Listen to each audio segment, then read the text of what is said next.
Hey guys, today we are going to know what are tangents and normals. तो इसके questions करने से पहले हम इंट्रोडक्शन कर लेते हैं ग्राफिकली कि टेंजेंट्स एंड नॉर्मल्स क्या होता है। तो मान लो ये एक्स एक्सिस है एंड वाई एक्सिस है और ये कोई कर्व है y is equal to f of x. अब इसके किसी पॉइंट पे अगर हम स्ट्रेट लाइन ड्रॉ करते हैं तो इसे हम क्या बोलेंगे? Tangent to the curve. और नॉर्मल क्या होता है? Normal perpendicular line to the point of contact of tangent and curve. जो टेंजेंट एंड कर्व का पॉइंट ऑफ कांटेक्ट है उस पे अगर हम स्ट्रेट परपेंडिकुलर लाइन ड्रॉ करेंगे तो उसे हम क्या बोलेंगे? नॉर्मल। अब ये सब करने से पहले जो चीज़ें यूज़ हो रही हैं हम पहले उसको पढ़ लेते हैं अच्छी तरह से, जो कि हमने छोटी क्लासेस में स्ट्रेट लाइन में भी कर रखा है। वो सारी हम इक्वेशंस पहले पढ़ लेते हैं जो यहाँ पे यूज़ हो। तो प्रीवियस क्लासेस में जो हमने कर रखा है वो क्या है? First is point slope form that is, अगर हमें एक पॉइंट गिवन हो और उसका स्लोप गिवन हो, मान लो कोई भी लाइन है हमारे पास, इसका स्लोप गिवन है m1 और ये इसका पॉइंट है दैट इज x1 y1, तो उसकी इक्वेशन क्या होगी? Equation is y minus y1 into slope of x minus x1। तो ये आ गई हमारी। Then the next is if the line is passing through region, if the line is passing through origin, तो ओरिजिन का मतलब कि हम यहाँ पे y1 और x1 0 0 पुट कर देंगे तो हमारे पास इक्वेशन क्या आएगी? y is equal to mx। And third is if lines are if lines are parallel then they have equal slope if the lines are parallel then the slopes are equal। वो कैसे होगा कि मान लो ये x axis है, अब यहाँ पे कोई भी दो पैरेलल लाइंस है तो उनका स्लोप मतलब कि जो tan ये जो थीटा होगा वो क्या होगा? सेम। तो उसके लिए हम क्या बोल रहे हैं? That is m1 is equal to m2। tan theta जो होगा उसका वो क्या होगा? m1 is equal to m2, दोनों का सेम होगा। अब next is fourth one is if lines are perpendicular then their product of slope is equal to -1, that is product of slope m1 into m2 is equal to -1। तो ये थे जो हमने छोटी क्लासेस में कर रखे हैं, वो सारे यूज होंगे ये वाले चैप्टर में टेंजेंट्स एंड नॉर्मल्स में। अब हम करते हैं main slope of tangent of curve, जो हम यहाँ पे +2 में इंपॉर्टेंट है, जिसके रिलेटेड क्वेश्चंस आते हैं, अब वो करते हैं। अब नेक्स्ट है हमारे पास slope of tangent to the curve y is equal to f of x at point x1 y1 is f dash x at x1 and y1। अगर हमारे पास कोई भी कर्व है, मान लो ये हमारे पास कर्व है that is y is equal to f of x और ये पॉइंट है हमारे पास x1 y1। अब जो टेंजेंट का स्लोप होगा वो क्या होगा? इसका डेरिवेटिव, दैट इज डेरिवेटिव। तो हम लिख सकते हैं कि अगर उसका फंक्शन का हम डेरिवेटिव फाइंड कर रहे हैं तो वो किसके इक्वल होगा? Derivative at the point, at the given point, वो हमें क्या देगा? Slope of tangent to the curve, that is equal to slope of tangent at the curve, that is the slope of tangent to the curve y is equal to f of x at given point x1 y1 is the derivative of that function, that is derivative को हम कैसे denote करते हैं? f dash x के साथ, derivative of that function, that given function at x1 and y1। x1 y1 पे जो curve का डेरिवेटिव होगा उसे क्या हम बोलेंगे? Slope of the tangent of the given curve to the given point, that is derivative of the point, right. अब next हम इसको क्वेश्चंस के साथ करते हैं ताकि हमें अच्छे से क्लियर हो जाए, that is slope, tangent and normal. तो अभी हमारे पास क्वेश्चन है, find the slope and equation of tangent to the curve y is equal to x cube minus x whose.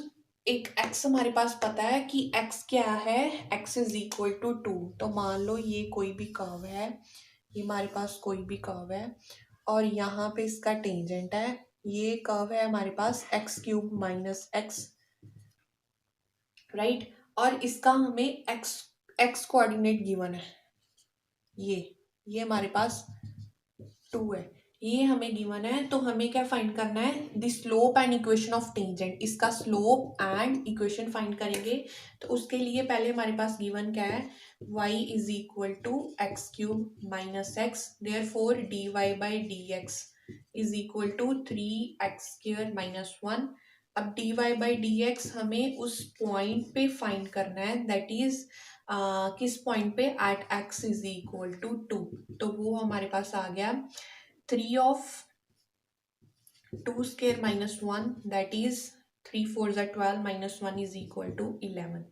अब अगर हमारे पास ये एक पॉइंट है गिवन, दैट इज 2, तो वहां से हम अदर पॉइंट भी फाइंड कर सकते हैं, y is equal to 2 cube minus 2, that is 2 2 ज़ा 4 8 माइनस 2 इज इक्वल टू 6। तो ये हमारे पास आ गया है 6। तो हमारे पास दोनों पॉइंट्स आ गए हैं। अब उसका हमने ये स्लोप फाइंड कर रखा है, तो वो आ जाएगा इक्वेशन ऑफ टेंजेंट क्या आ जाएगी, y minus y one m into x minus x one. What is y1, अगर हम कर्व को लेके चलें तो ये y1 आ जाएगा, तो हमारे पास x1 क्या आ जाएगा, गिवन है 2, that is y minus 6 is equal to 11 into x minus 2, which become y minus 6 is equal to 11x minus 22, that is 11x minus y minus 16 is equal to 0। तो अब हम एक और क्वेश्चन करते हैं। तो अब ये हमारे पास नेक्स्ट क्वेश्चन है, prove that the tangent to the curve, given curve है x square minus 5x plus 6 at the points given है 2 0 3 0 आर एट राइट एंगल्स। तो राइट एंगल्स का हमने पहले भी पढ़ रखा है कि क्या है, राइट एंगल्स हो तो उसका क्या आता है, slope product of these two lines is equal to -1। तो ये हमने 2 प्रूव करना है कि हम स्लोप निकालेंगे इन दोनों पॉइंट पे, दैट इज ये slope of tangent to the point 2 0 and 3 0, तो हम उसे प्रूव कर देंगे दोनों को प्रोडक्ट करके, दैट इज इक्वल टू -1। तो उसे हम इस क्वेश्चन को कैसे स्टार्ट करेंगे, पहले y हमें गिवन है ये, then dy by d x is equal to 2x minus 5, then m1 क्या होगा, dy by d x at the given first point, that is 2 0। तो वो क्या आ गया हमारे पास, -1, then m2 is equal to dy by dx at the second point which is 3 0। तो वो आ गया हमारे पास 6 minus 5 is equal to 6 minus 5 is equal to 1। अब m1 into m2, that is -1 into 1 which is equal to -1, therefore we can write that the tangents to the curve are at right angles। तो अब एक question और करते हैं practice के लिए ताकि अच्छे से क्लियर हो जाए। तो हमारा नेक्स्ट क्वेश्चन है, find the equation of tangents to curve y is equal to this which is perpendicular to the line this. तो हमारे पास टेंजेंट है, इक्वेशन ऑफ टेंजेंट है, और हमारे पास परपेंडिकुलर टू दी, अब उस पर जो परपेंडिकुलर है वो भी है हमारे पास, इक्वेशन ऑफ टेंजेंट है and perpendicular, that is normal. अब हमें अगर हम पॉइंट ऑफ कांटेक्ट लेट कर लें, जो कि हमारे पास नहीं है, वो लेट क्यों करेंगे, क्योंकि हमें पता है कि अगर दो लाइंस परपेंडिकुलर हों, that is equation of tangent, और ये अगर स्लोप ऑफ टेंजेंट फाइंड कर लें और स्लोप ऑफ लाइन फाइंड कर लें, कोई भी अगर इसके परपेंडिकुलर है, तो फिर क्या होगा, उसका प्रोडक्ट क्या आएगा, minus at that given point, that is अगर हम स्लोप ऑफ टेंजेंट स्लोप क्या होता है? Slope of tangent is this, that is derivative of the given curve at, हम कोई पॉइंट लेट कर लें अगर x1 y1 into slope of line कर दे, स्लोप ऑफ लाइन हम यहाँ से निकाल लेते हैं तो उसका प्रोडक्ट क्या होगा? -1। वहां से हमारे पास ये जो पॉइंट ऑफ कांटेक्ट है वो फाइंड कर सकते हैं। तो उसके लिए हम क्या करेंगे? पहले let point of contact be, point of contact be x1, y1। Therefore अब ये जो पॉइंट्स हम कर्व पे देखें तो क्या आ जाएंगे? y1 is equal to x1 cube plus 2x plus 6, ये हम मान लेते हैं इक्वेशन 1। अब इक्वेशन ऑफ कर्व क्या है? सीधे लिख लेते हैं, ये y x cube plus 2x plus 6, तो dy बाई dx क्या आएगा? 3x square plus 2। अब dy by dx at given point जो हमने सपोज कर रखा है x1 and y1 is equal to 3x1 square plus 2, ये हम ले लेते हैं इक्वेशन सेकंड। अब हमारे पास ये जो लाइन है, लाइन का स्लोप निकाल लेते हैं। स्लोप ऑफ लाइन इज अगर हमें याद हो तो पिछली क्लासेस में करते थे, दैट इज -a/b। तो -a/b हमारा क्या आ गया? -a/14। तो हमें पता है कि ये परपेंडिकुलर है दोनों, ये स्लोप और स्लोप ऑफ जो टेंजेंट है, तो उन दोनों को परपेंडिकुलर का हमें फॉर्मूला पता है कि m1 into m2 is equal to -1। तो ये स्लोप ऑफ कर्व है, that is 3x1 square plus 2 into -1/14 is equal to -1, that is 3x1 square plus 2 is equal to 14। यहाँ से आ गया हमारे पास 3x1 square is equal to 12 and x1 square is equal to 4 and x1 is equal to +-2 आ गया। अब यहाँ पे हम y भी निकाल लेंगे, जब हमारे पास पॉइंट ऑफ कांटेक्ट होगा तो हम स्लोप फाइंड कर सकते हैं, यहाँ पे पुट कर देंगे x1 एंड y1 की वैल्यू, तो वहां से हम बाद में इक्वेशन ऑफ टेंजेंट फाइंड कर सकते हैं। तो ये आ गया x1 is equal to +-2। Then at x is equal to 2, what is y की वैल्यू फिल कर दो, y फाइंड कर लेते हैं यहाँ से। अगर x1 2 है तो y आ गया हमारे पास 2 cube plus 2 into 2 plus 6, that is 8 plus 4 plus 6, तो ये हमारे पास आ गया 18।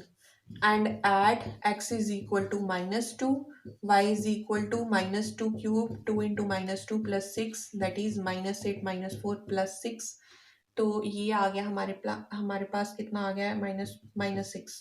तो 2 पॉइंट्स आ गए, दैट इज x जब 2 था तो y आ गया हमारे पास 18 एंड x जब -2 है तो वो कितना आ गया? -6। अब इसे हम फिल कर लेते हैं पॉइंट ऑफ कॉन्टेक्ट्स को इक्वेशन में।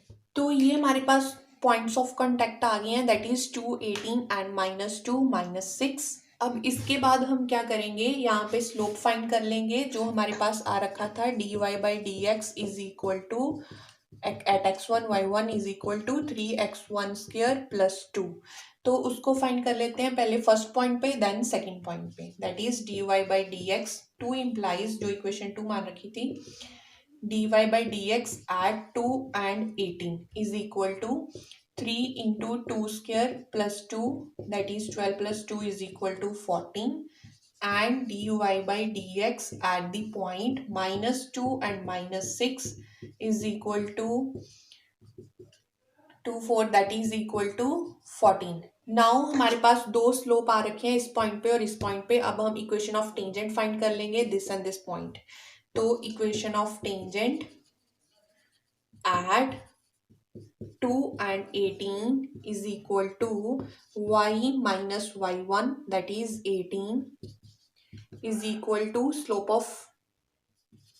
slope at this point is 14 into x minus x1।